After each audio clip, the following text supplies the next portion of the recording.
स्वागत छ। म रिवाज नेउपाने। आज हामी कक्षा 10 को विज्ञान विषयको पाठ 23 पढ्दैछौँ। यस पाठको शीर्षक रहेको छ the earth in the universe. यस पाठ अन्तर्गत आज हामीले ग्यालेक्सी तथा स्याटेलाइट्सको बारेमा पढ्दैछौँ। आउनुहोस् आजको कक्षा सुरु गरौँ। आजको कक्षामा हामीले ग्यालेक्सी, जसलाई हामी नेपालीमा तारापुञ्ज भन्दछौँ, यसको बारेमा अध्ययन गर्नेछौँ भनेदेखि आजको कक्षाको दोस्रो भागमा गएर स्याटेलाइट्स, जसलाई नेपालीमा उपग्रह भनिन्छ, यो दुईटा विषयवस्तुसँग सम्बन्धित रहेर हामीले आजको कक्षा सञ्चालन गर्नेछौँ। आउनुहोस् सुरु गरौँ। सुरुमा हामी ग्यालेक्सीको बारेमा पढ्दैछौँ। ब्रह्माण्डमा अथवा युनिभर्समा धेरै किसिमका वस्तुहरू रहेका हुन्छन्। त्यसमध्ये पनि विशाल ताराहरू रहेका छन् र यो ताराहरूको पनि थुप्रै समूह रहेको छ।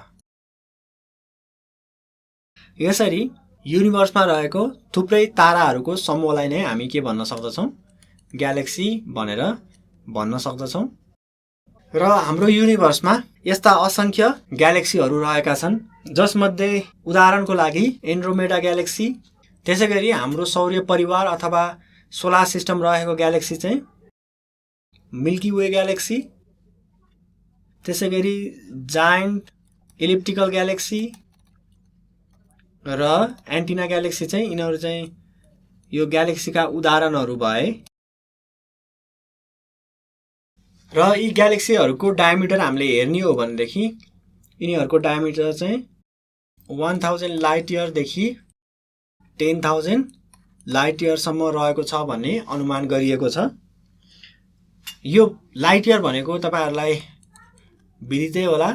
1 लाइट इयर भनेको 1 वर्षमा प्रकाशले पार गर्ने दूरीलाई चाहिँ 1 लाइट इयर भनिन्छ। यसको अर्थ यस्ता ग्यालेक्सीहरूको डायमिटर अथवा व्यासको एउटा छेउबाट अर्को छेउमा लाइटलाई अथवा प्रकाशलाई पार गर्नको लागि पनि 1000 वर्षदेखि 10,000 वर्षसम्म लाग्ने रहेछ।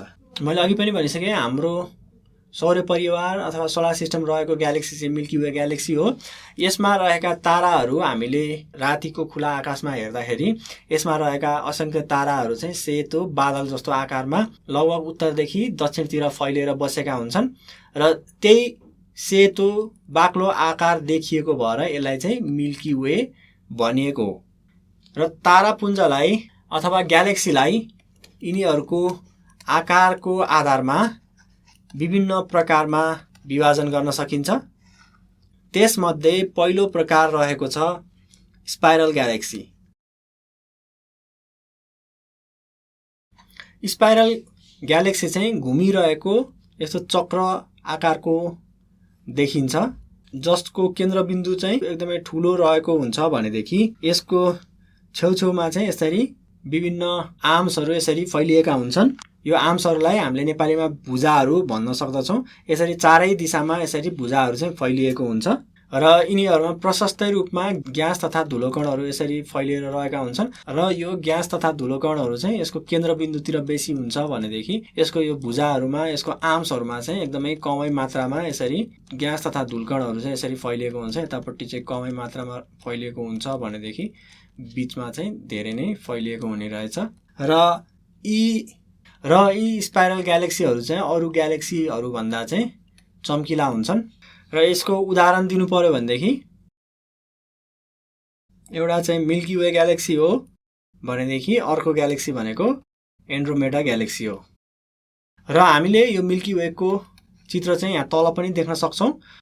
यसको यसरी केन्द्रबिन्दु भागमा चाहिँ विशेष गरी धेरै ताराहरू रहेको भएर चम्किलो देखिन्छ भनेदेखि यसको यसरी भुजाहरू पनि फैलिएको छ, जुन चाहिँ स्पाइरल आकारमा यो घुमिरहेको चक्रको आकारमा रहेको छ। त्यही भएर यसलाई स्पाइरल ग्यालेक्सी भनेर नामाङ्करण गरिएको हो। दोस्रो प्रकारको ग्यालेक्सी रहेको छ इलिप्टिकल ग्यालेक्सी। यस्ता प्रकारका ग्यालेक्सीहरू चाहिँ कि चाहिँ गोला आकारमा नभएदेखि यसरी चेप्टो चाहिँ फैलिएर रहेको इलिप्सको आकारमा चाहिँ रहेका हुन्छन्। र यो इलिप्टिकल ग्यालेक्सीमा पनि असंख्य ताराहरू रहेका हुन्छन्। त्यसैगरी यसको केन्द्रतिरको भाग चाहिँ बेसी उज्यालो रहेको हुन्छ भनेदेखि त्यो केन्द्रबाट परपर गइसके पछाडि यतातिर चाहिँ कम उज्यालो भाग रहेको हुन्छ। यिनीहरूको बीचमा चाहिँ थोरै मात्र इन्टरस्टेलर म्याटरहरू रहेका हुन्छन्। त्यो भनेको ताराहरू बीच रहेका पदार्थहरू भनिएको हो।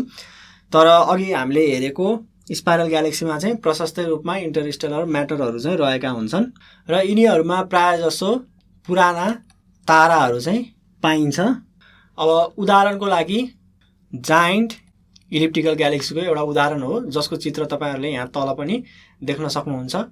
यो चित्रमा देखिए अनुसार यो इलिप्टिकल ग्यालेक्सी चाहिँ यस्तो गोलाकार जस्तो अथवा चेप्टो इलिप्सको आकारमा रहेको छ, त्यही भएर यसलाई चाहिँ इलिप्टिकल ग्यालेक्सी भनिएको हो।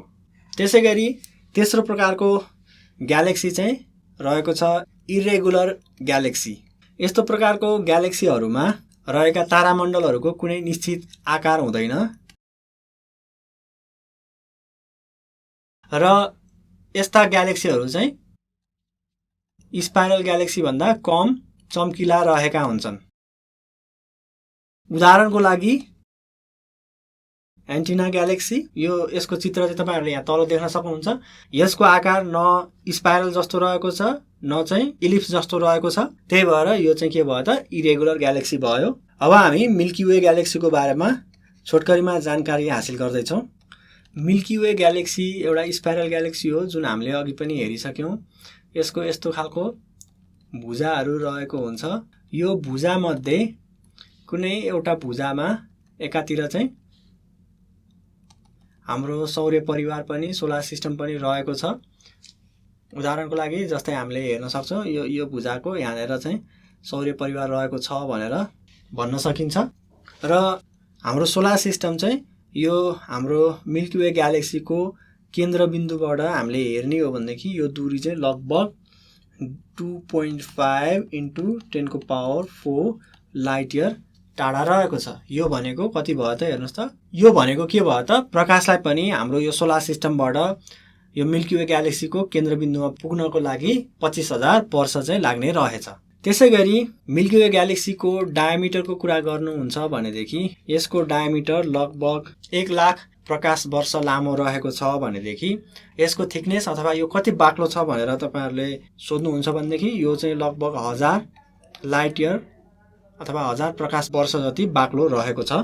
यो तारापुञ्जमा लगभग 10⁻11 वटा ताराहरू रहेका छन्, स्टार्सहरू रहेका छन् भनेदेखि यो चाहिँ बीचमा बाक्लो रहेको हुन्छ। यो तारापुञ्जको प्लेनलाई अथवा यो तारापुञ्जको धरातललाई हेर्ने हो भनेदेखि यो तारापुञ्जको धरातल चाहिँ यस्तो देखा पर्दछ, जहाँ यो बीचमा चाहिँ मोटो फैलिएको रहेको हुन्छ भनेदेखि यो छेउछेउमा चाहिँ यो पातलो हुँदै आएको हुन्छ र यसमा असंख्य ताराहरू चाहिँ रहेका छन्। अझ केन्द्रबिन्दुको भागमा चाहिँ धेरै ताराहरू यसरी रहेका हुन्छन् भनेदेखि यो छेउछेउमा आउन्समा भुजाहरूमा चाहिँ थोरै थोरै ताराहरू मात्र रहेका हुन्छन्। र अघि कुरा गरेको डायमिटर चाहिँ यहाँदेखि यहाँसम्मको रहेको थियो भनेदेखि त्यसैगरी यसको थिकनेस भन्नाले यहाँदेखि यहाँसम्मको मोटाइ चाहिँ रहेको थियो।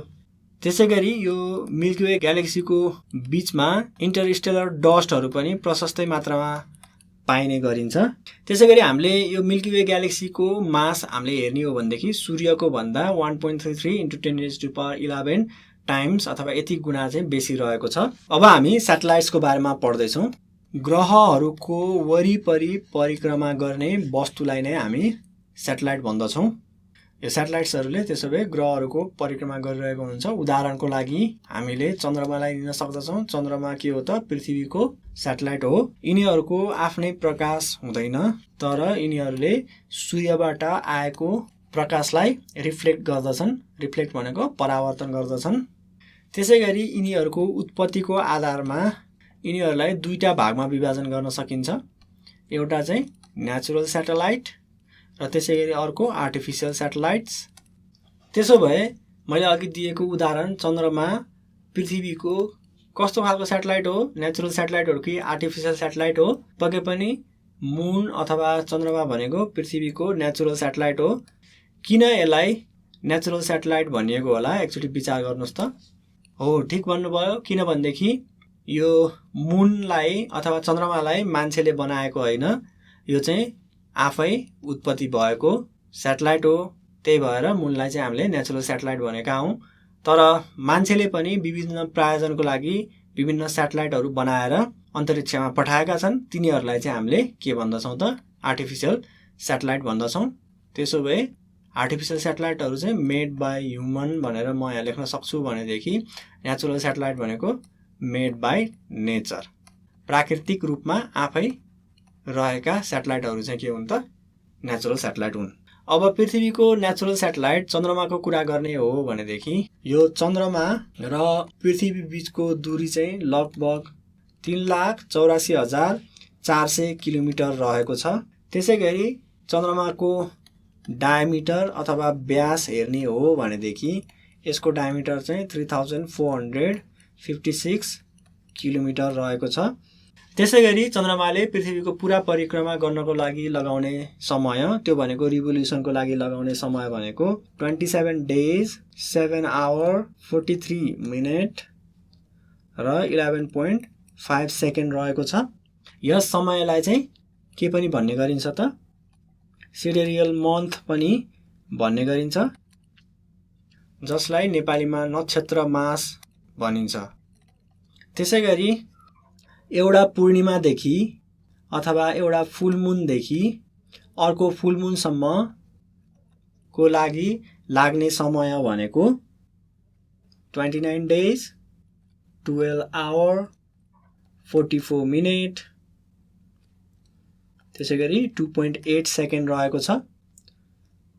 र यो समयलाई साइनोडिक मन्थ अथवा नेपालीमा चन्द्रमास पनि भन्ने गरिन्छ। चन्द्रमाको वायुमण्डल रहेको छैन, यसको एटमोस्फियर छैन, किनभनेदेखि यसको गुरुत्वाकर्षण बल एकदमै थोरै रहेको छ। पृथ्वीको तुलनामा यसको गुरुत्वाकर्षण बल 6 गुणाले कम रहेको छ। त्यसै गरी अन्य ग्रहहरूको पनि स्याटेलाइटहरूको कुरा गर्ने हो भनेदेखि ती ग्रहहरूमा नेचुरल स्याटेलाइटहरू रहेका छन्। र आउनुहोस् हेरौँ कुन कुन ग्रहमा कति कति नेचुरल स्याटेलाइटहरू रहेका छन्।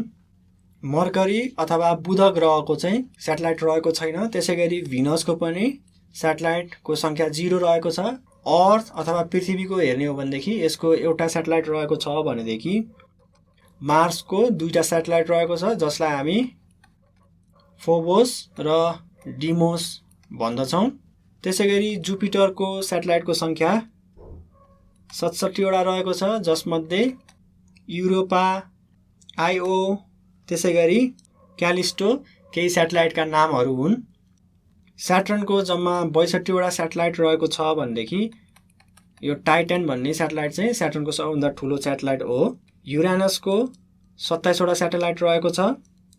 त्यसै गरी नेप्चुनको चाहिँ 14 वटा स्याटेलाइट रहेको छ। युरानसको स्याटेलाइटको कुरा गर्ने हो भने मिरान्डा, त्यसै गरी एरियल नामक स्याटेलाइट चाहिँ युरानसमा रहेका छन् भनेदेखि ट्राइटोन, नेरिड नामक स्याटेलाइट चाहिँ नेप्चुनमा रहेका छन्। त्यसो भए अब आर्टिफिसियल स्याटेलाइट्स भनेका कस्ता स्याटेलाइट्सहरू हुन् र यिनीहरूको उपयोगिता के रहेको छ भन्ने सन्दर्भमा केही जानकारी हासिल गरौँ।